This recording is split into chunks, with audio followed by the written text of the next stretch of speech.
Our Lenten series called Crosstalk has been a bit interrupted by this global pandemic, and yet the scripture we chose for this Sunday is incredibly relevant.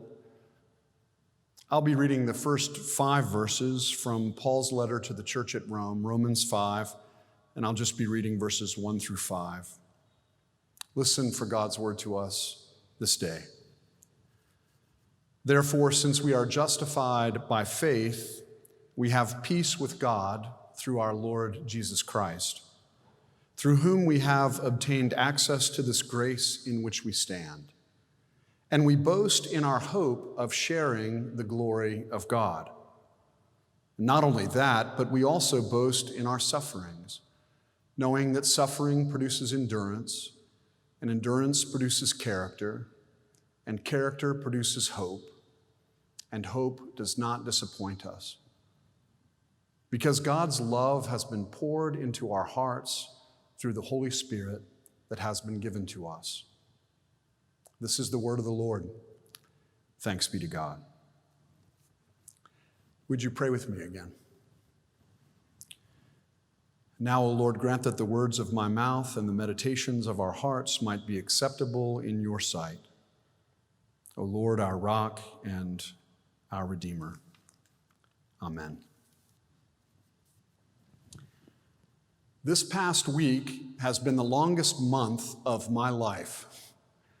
That's how one of my friends summed up her feelings about the last week of her life, and it certainly spoke to me. How about you?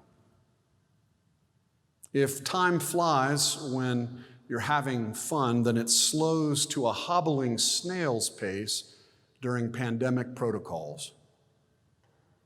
How are you doing in the midst of all of this? Thankfully, it seems that the drastic actions that are being taken for physical distancing are flattening the curve somewhat in Charlotte, giving our healthcare system an opportunity to ramp up and be prepared for what happens next. I certainly hope that's true. It seems it is.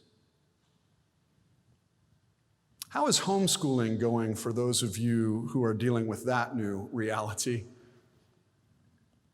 Family togetherness is the best, isn't it? One of my friends has 4 kids at home. The first 2 days, he said, were awesome, but as reality is setting in, it gets more and more challenging, not only for the parents, but for the children as well. I've heard a lot of people say, thank God for teachers, and I hope that we will appreciate them even more when we get through all of this.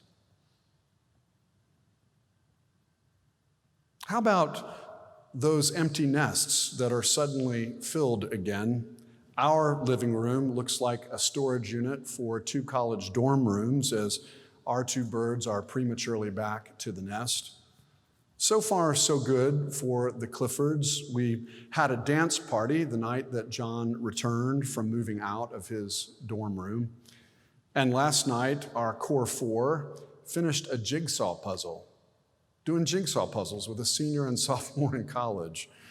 It was nice. But I can imagine that the longer this goes on, the more we will all appreciate a little more self-differentiation and a little less togetherness. How about for those of you who are caring for aging parents from afar, or for those who are living in the social isolation that's being practiced in many senior living facilities? Depression is surely as dangerous to our souls as coronavirus is to our bodies. I cannot imagine what it is like for those of you who are living alone in the midst of all this, not knowing the touch of any other human being. This week, our deacons took responsibility for reaching out to our 700 members who are over the age of 70. I'm profoundly thankful for their ministry. And many of you have taken that initiative on your own, just reaching out to older members of the church to see how they're doing. Thank you for your faithfulness in doing that. I hope you will keep doing that for one another.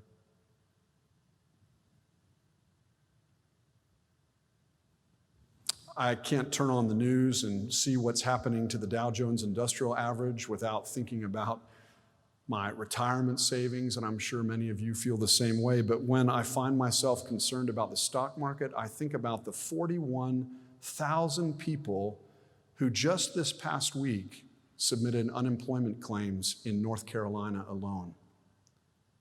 It was a record. How are they going to make it? According to a recent survey by Charles Schwab, 59% of U.S. adults say that they live paycheck to paycheck, and nearly half of survey participants say that they carry credit card debt and struggle to meet the monthly payments. What will happen to the millions who will not be able to earn their paychecks in coming weeks? Underneath all those worldly matters of this new reality we face, how is it with your soul? I'm finding it very difficult to focus lately. It's much harder for me to stay on task as more and more of my life is spent in front of a screen. Earlier this month, or maybe it was Tuesday, I found myself exhausted from the range of decisions that had to be made. And that's getting a bit better as we live into this new reality, but I can't imagine what it is like for those who are on the front lines of all of this. May God give you strength if you are there today. How are you sleeping? Vulnerability has a way of generating anxiety within us that can really send our minds racing in the middle of the night. How long will this last? When will the economy recover? What will life be like this summer? What if this extends into the fall? All that anxiety breeds anger and frustration, and before you know it, you're taking all that out on the people you love the most. I can't imagine what happens when we start sneezing or coughing, wondering, have I got it? How is it with your soul these days?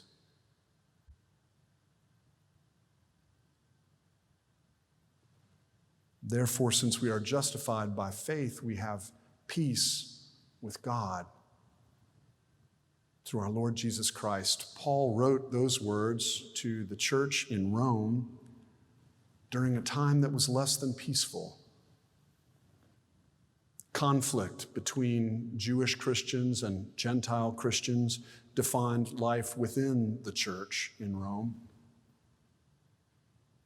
In the wider world, a famine had hit Judea, and Paul was writing to the Romans in hopes of raising money to help meet the needs of the saints in Jerusalem amidst that famine.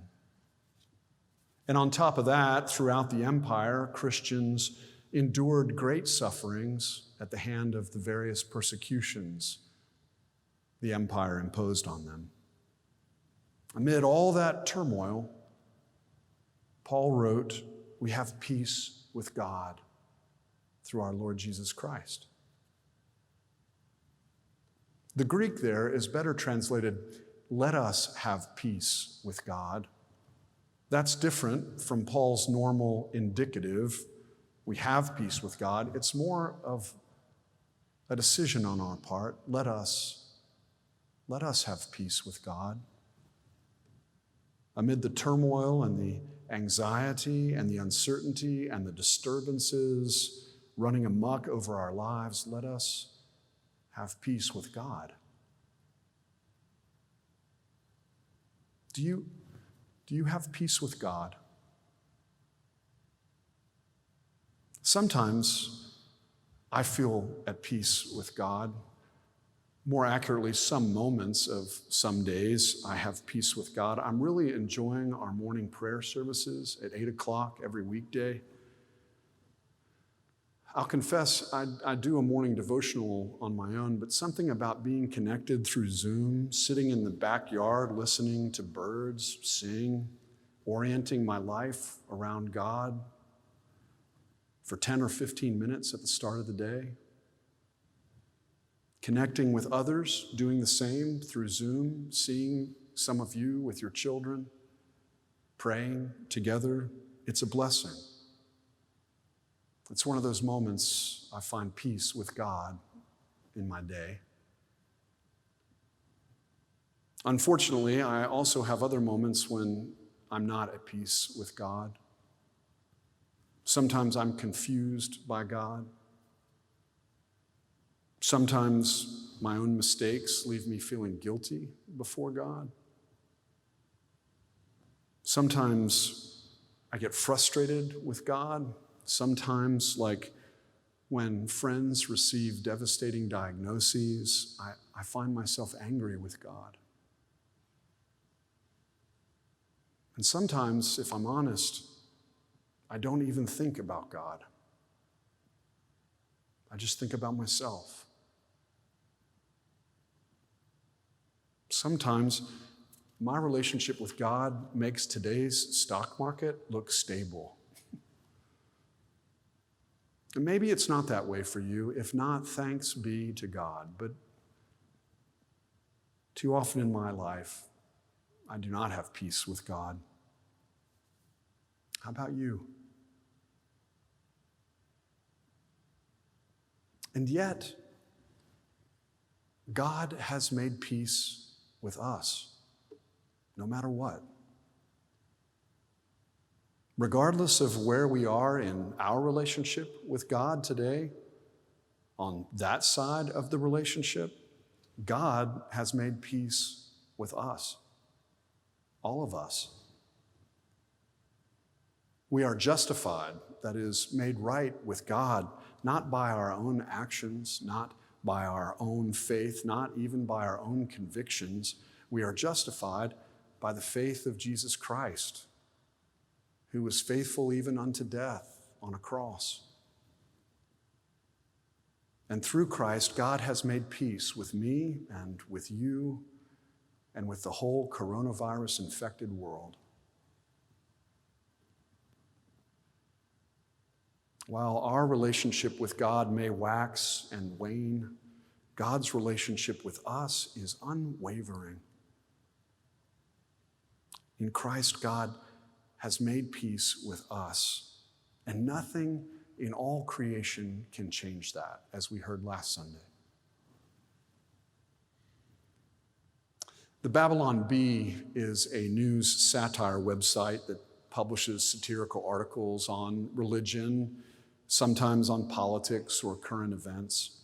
Some of the latest headlines from the Babylon Bee include, "Wife's prayer for her husband to stop watching sports all the time leads to global pandemic." Another one, "Lysol announces shoulder-mounted turret that automatically blasts anyone coughing within 6 feet." And another, "Miracle toilet paper falling from sky like manna from heaven." Like all good satire, it often illumines great truths. For example, Thursday had my favorite headline, "God to ignore quarantine and continue being everywhere." The byline was heaven, and the story read, "The CDC now recommends for everyone to stay home and avoid going out as much as possible. Despite this, reports are that God is breaking quarantine and going absolutely everywhere. Hospitals, nursing homes, prisons, wherever he's needed, God is going, reportedly visiting everyone and checking in on everyone in this time of need and not using any amount of social distancing.